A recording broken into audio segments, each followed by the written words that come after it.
Hello and welcome back to another video on daily use ചെറിയ sentences. ഈ വീഡിയോയിൽ നമ്മൾ ഈ വാട്സാപ്പിൽ സ്ഥിരമായി ഉപയോഗിക്കാറുള്ള ചില സെന്റൻസസ് ആണ് അവതരിപ്പിക്കുന്നത്. ഓക്കെ, സെന്റൻസസ് എന്ന് പറയുമ്പോൾ ഞാൻ അതിന്റെ ഫുൾ ആയിട്ടുള്ള ഇംഗ്ലീഷ് വേർഡ്സ് ആണ് ഉപയോഗിച്ചിരിക്കുന്നത്. അല്ലാതെ വാട്സാപ്പിൽ വരുന്ന ഷോർട്ട് ഫോംസ് ഞാൻ ഇതിൽ ഉപയോഗിച്ചിട്ടില്ല. സെന്റൻസ് ആണ് നമ്മൾ മനസ്സിലാക്കേണ്ടത്. ഞാൻ പിന്നീട് ഒരു അവസരം വാട്സാപ്പിൽ ഉപയോഗിക്കാവുന്ന ഷോർട്ട് ഫോംസിനെ കുറിച്ച് വീഡിയോ ചെയ്യുന്നതാണ്. ഇത് പാർട്ട് 1 വീഡിയോ ആണ്.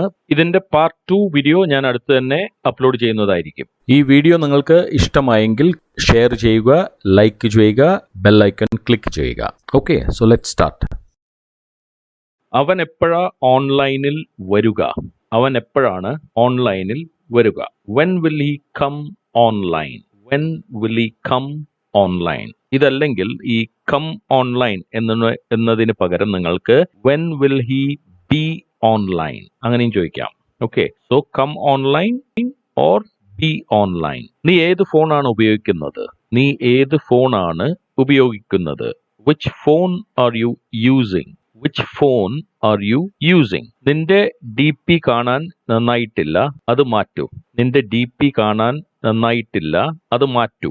Your D P doesn't look good, change it. Your D P doesn't എന്ന് പറയുമ്പോൾ ഡസ് നോട്ട്, അതിന്റെ കോൺട്രാക്ഷൻ ആണ്. So your D P doesn't look good, അതായത് does not look good, change it, അത് മാറ്റൂ. ഡി പി എന്ന് പറഞ്ഞാൽ നമുക്ക് എല്ലാവർക്കും അറിയാവുന്ന ഒരു കാര്യമാണ് അല്ലേ? പക്ഷെ എത്ര പേർക്ക് ഡി പിയുടെ ഫോം അറിയുമെന്ന് എനിക്കറിയില്ല. ഡി പി എന്ന് വെച്ചാൽ display picture. Display picture, display എന്ന് പറഞ്ഞാൽ പ്രദർശനം. അപ്പോ നമ്മൾ മറ്റുള്ളവർ കാണുവാനായി പ്രദർശിപ്പിക്കുന്ന പിക്ചർ, അതാണ് ഡിസ്പ്ലേ പിക്ചർ അഥവാ ഡി പി.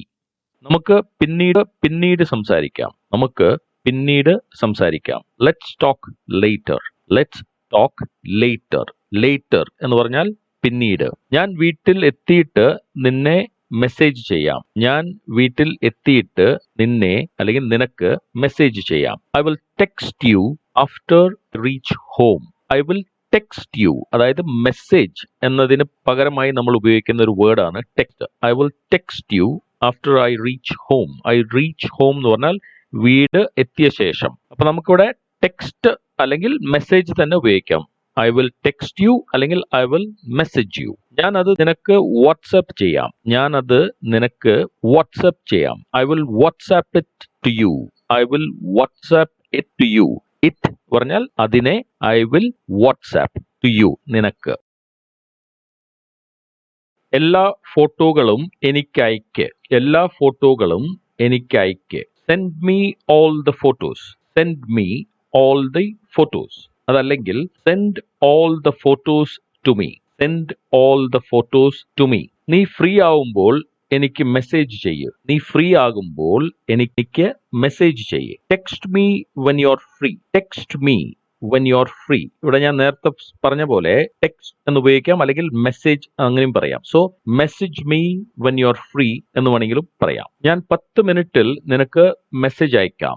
ഞാൻ 10 മിനിറ്റിൽ നിനക്ക് മെസ്സേജ് അയക്കാം. I will message you in 10 minutes.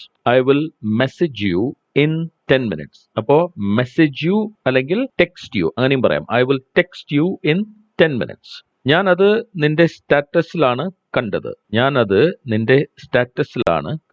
I saw it in your status. ഇവിടെ നമ്മൾ സ്റ്റാറ്റസ് പറയാം, അല്ലെങ്കിൽ സ്റ്റേറ്റസ്, അതും ശരിയാണ്. Okay, so I saw it in your status അല്ലെങ്കിൽ I saw it in your stat. നിന്റെ സ്റ്റേറ്റസ് ഉഗ്രനായിട്ടുണ്ട്, അതായത് അടിപൊളിയായിട്ടുണ്ട്. നിന്റെ സ്റ്റേറ്റസ് ഉഗ്രനായിട്ടുണ്ട്, അടിപൊളിയായിട്ടുണ്ട്. Your status is awesome. Your status is awesome. അപ്പോ സ്റ്റേറ്റസ് അല്ലെങ്കിൽ സ്റ്റാറ്റസ് ഇസ് ഓസം. ഓസം എന്ന് പറഞ്ഞാൽ ഉഗ്രനായിട്ടുള്ളത്. ഓക്കെ, നീ ഇന്ന് അവന്റെ സ്റ്റേറ്റസ് കണ്ടോ? Did you see his status today? അപ്പോ പാർട്ട് 1 വീഡിയോ ഇവിടെ അവസാനിക്കുന്നു. വേറെയും ചില വാട്സപ്പ് വാചകങ്ങളുമായി പാർട്ട് 2 വീഡിയോയിൽ നമുക്ക് വീണ്ടും കാണാം. Okay, so thank you very much for watching. See you in the next video.